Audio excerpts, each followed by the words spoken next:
Peter Jones. I think he's endeared by everyone, Percy Jones. I think even, didn't he run for Parliament, point Percy to Parliament, all that sort of stuff? So he had a bit of fun about him. And of course he took over as Carlton coach as well in a very difficult time when Jez left and went to St Kilda. In fact, in 1980, the Tigers had to beat Carlton in that first elimination final out at Waverley. And it was famous that day because Percy Jones got into a fight with Tony Jewell over Rudy Webster. I think that's the first time we've seen two coaches throw punches at each other at quarter time of an AFL game, particularly a final. Brent Crossville, another Tasmanian.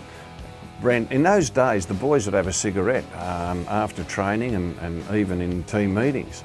And Brent didn't like to buy a packet of cigarettes, but he liked to bot cigarettes off everybody else.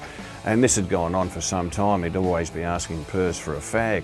Well, this particular team meeting, we knew that the fag that was put out by Perce was an exploding cigarette.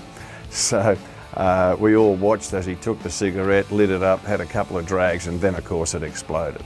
And there was just mayhem. Brent went off his head abusing Perce. Over that period of time, I mean, Carlton is the club that we had our greatest rivalry with.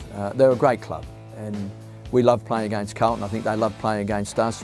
And it was people like Percy Jones that made those games, you know, so special.